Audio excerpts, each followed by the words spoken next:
भाजपा द्वारा शनिवार को आसनसोल के बुधा स्थित शिव मंदिर प्रांगण में एक कार्यक्रम आयोजित कर कुल 550 लोगों के बीच जन धन योजना के तहत कागजात वितरित किए गए। भाजपा द्वारा शनिवार को आसनसोल के बुधा स्थित शिव मंदिर प्रांगण में एक कार्यक्रम आयोजित कर 550 लोगों के बीच जन धन योजना के कागजात वितरित किए गए। मौके पर भाजपा के प्रदेश नेता निर्मल कर्मकार, आशा शर्मा, उत्पल कुनार इत्यादि मुख्य रूप से उपस्थित रहे। इस दौरान पूर्व पार्षद आशा शर्मा ने बताया कि हम लोग केंद्र सरकार के द्वारा लागू किए गए हर योजनाओं को प्रत्येक नागरिकों तक पहुंचाना चाहते हैं। सरकार কি কি করেছে সেটা নিয়ে আছে।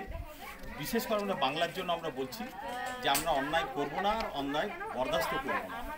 তাছাড়া অন্যান্য যে সাধারণ মানুষের জন্য যেটা গ্যাসের ব্যাপার আছে আর জনধন যোজনার যে অ্যাকাউন্ট আছে এইগুলো যেটা আছে তারও আমরা একটা সার্ভে করছি বাড়ি পেয়েছেন কিনা বা পায়খানার যেটা ব্যাপারটা আছে যে আমাদের শৌচালয়ের ব্যাপারটা যেটা আছে সেটা আপনারা পেয়েছেন কিনা বা অন্যান্য সুবিধা যেটা আছে গ্যাস পেয়েছেন কিনা। তো সেক্ষেত্রে আমরা আসানসোল মহিলা উদ্যোগের তরফ থেকে ভেবেছি যে একটা রক্তদান শিবিরের এখন খুব প্রয়োজন আছে। আমরা বিভিন্ন রকমের সামাজিক কাজ করি, রক্তদান শিবির ওই জন্য আমরা আয়োজন করলাম যাতে আমরা এখান থেকে কিছু রক্ত কালেক্ট করে আমরা যাতে আসানসোল জেলা হাসপাতালে পাঠাতে পারি। কারণ আমরা শুনছি যে সত্যি এখন রক্তের খুব একটা ক্রাইসিস চলছে বলতে পারি। তো সেই জন্য আমাদের আজকের এই আয়োজন এবং আমরা এই সমস্ত রক্ত কালেক্ট করে আসানসোল ডিস্ট্রিক্ট হসপিটালে পৌঁছে দেবো এবং এতে আমাদের সাথে সহযোগিতা আসানসোল রামকৃষ্ণ মিশনের মহারাজ এসেছিলেন, হ্যাঁ, এবং আমাদের এখানে অনেক লোকাল অনেক ডাক্তাররা সবাই আমাদের সহযোগিতা করেছেন। ডাক্তাররা সবাই এসেছিলেন, বিভিন্ন সমাজকর্মী এসেছিলেন, কাউন্সিলররা এসেছিলেন এবং তাদের সহযোগিতায় আজকে আমাদের এই প্রোগ্রাম। কতজন রক্ত দিচ্ছে এখানে?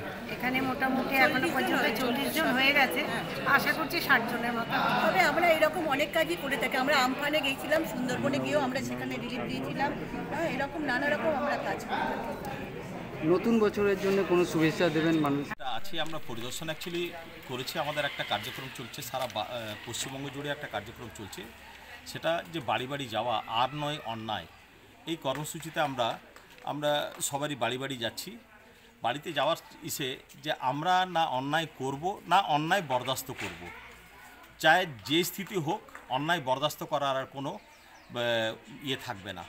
তো সেটাতে আমরা যাওয়ার সময় যাদের বাড়িতে মায়েদের বোনেদের বাড়িতে যারা আমরা গেছি সেখানে আমরা কিন্তু একটা জিনিস জানার চেষ্টা করছি যে তারা জনধন যোজনা তাদের অ্যাকাউন্ট হয়েছে কিনা, তাদের ওই আমাদের যে গ্যাস যেটা আছে সেই গ্যাসের ব্যাপারটা আছে কিনা, বা এখানে যেটা আমাদের শৌচালয়ের ব্যাপার আছে বা যেখানে বাড়ির ব্যাপারটা যেটা আছে সবারই জন্য বাড়ি, হাউস ফর অল, যারা পিছিয়ে পড়া মানুষ আছে।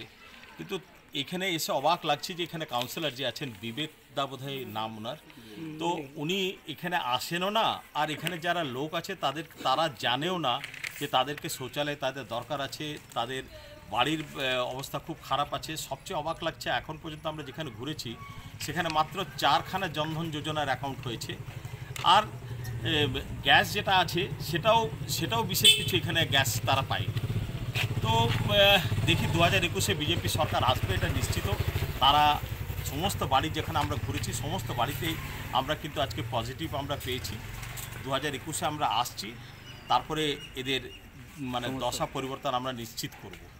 आसनसोल से संतोष मंडल की रिपोर्ट, पीवी न्यूज।